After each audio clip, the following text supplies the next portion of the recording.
This is promising $2,000 for low-income individual, $200 social security increase plus additional $2,000 for stimulus check. So let's take a look at each of the proposal in detail, including people on social security, SSI, SSDI, VA beneficiaries, people on retirement, RRB. Today in this video, we have got some new information regarding the new promising bill, a new promising report. If you have a lower or medium income, then you are more likely to receive the stimulus check. So if you are in this category, then it's worth looking at the details. This money could be used for variety of necessities like food, utilities, heating oil, gas for cars, personal items, clothing, hygiene products, and many more. And it's clear that money would be put into the great use. I have got all the details right here in this video. So without further ado, let's get right into it. Make sure to subscribe to our channel. How to, guys? Turn on all the bell notification, and without further ado, let's get right into all the details. Alright guys, so since last couple of weeks, this report has been showing up quite a lot with some new information regarding,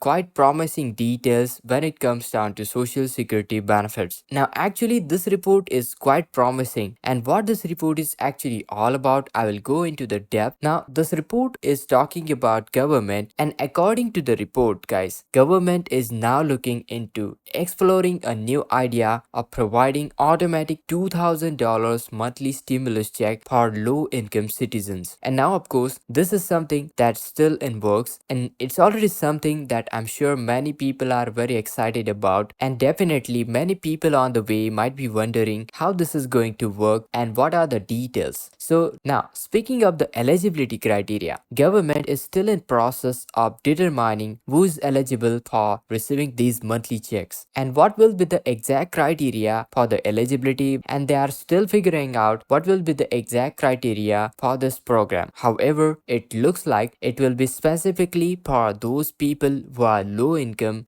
bracket, and also for those people who are facing unemployment and other financial hardship. Alright guys, so this new report is talking about a figure called marginal propensity to consume, also known as MPC. Now MPC is a scale that measures how likely someone is going to spend money if they are given it. So for example, if somebody has given you stimulus, for example, let's say $1,000, then MPC checks will they going to spend it all or save that money, or probably are they going to spend only the part of the portion of that $1,000. And you know what, the more money someone going to spend, the higher their MPC rating will be. Now this is what the report is looking at for in order to understand the effects of the ongoing monthly checks. And check this out, the report found that people with the higher incomes have very low MPC, meaning that they are less likely to spend that money from the stimulus check. And this is not what the government want, because they are trying to stimulate the economy through the stimulus check. On the other hand, people with the medium incomes or middle class incomes have MPC around 50%, meaning that they are more likely to spend that money from the stimulus. And that's why spending all those stimulus money on middle class people will more likely benefit from it. Okay, so well, what does this mean for us? Well, actually it means that if you have a lower or medium income, then you are more likely to receive the stimulus check, and you'll be able to use that stimulus money to help stimulate the economy. So if you are in this category, then it's worth looking at the details. Now the report also showed that people with the medium propensity to consume MPC value, like middle class people with medium income, would generally spend it about half of the money, and half of the money will be saved into their bank account. And you know what guys, saving the money, saving those stimulus money, government thinks that's not good. However guys, there is also a report showing that people with a low income, less income than $3,000 in savings, have much higher MPC. This means that those group of people will be given out $1,000, and that will be the most efficient use of those stimulus checks. And you know what, the vast majority of people would spend it quickly on their necessities and other things of such kind, and this is exactly the government want. They want to stimulate the economy as quickly as possible. They don't want you to save your money into your bank accounts. Now recently government has been sending out stimulus check of $1,200 in early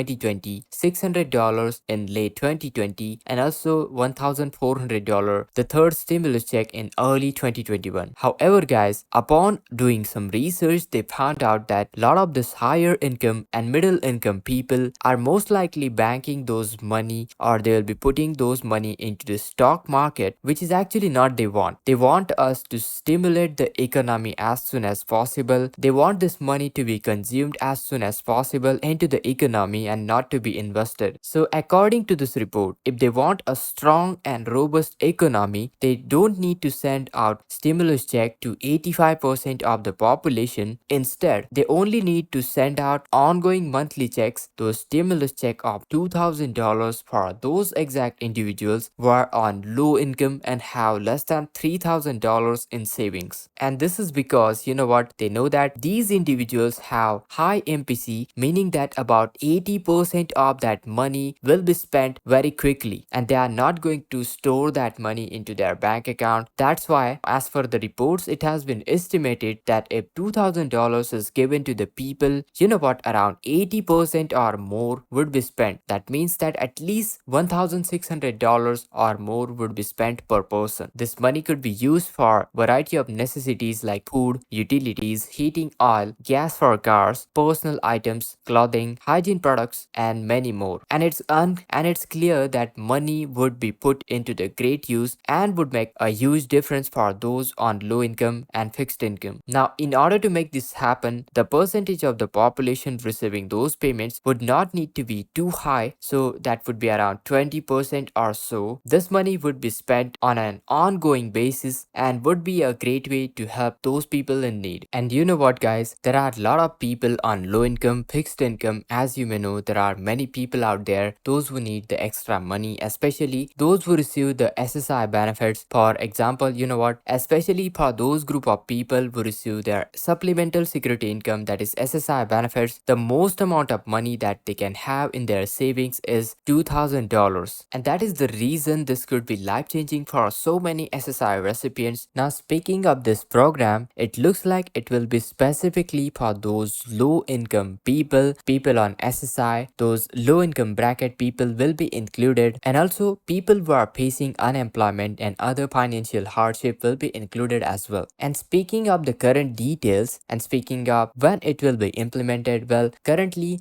all the details and this program is still being worked out and it's still under review, but you know what, it's definitely promising something that is being already discussed and worked on by government. Now, this is still work in progress, program is still under review, but it's definitely something that if it is implemented, it will be promising, and I'm sure many people will be excited for this one. Now, let's break it down both of the numbers further. Now, if the $200 monthly increase were implemented for just 1 year, it would result in additional $2,400 for the beneficiaries. $200 times 12, that will be $2,400 per beneficiary. Now, considering approximately there are 70 million beneficiaries across various programs like Social Security, Retirement, SSDI, Disability, SSI, RRB, the total cost to the federal government for the 1 year would be $168 billion.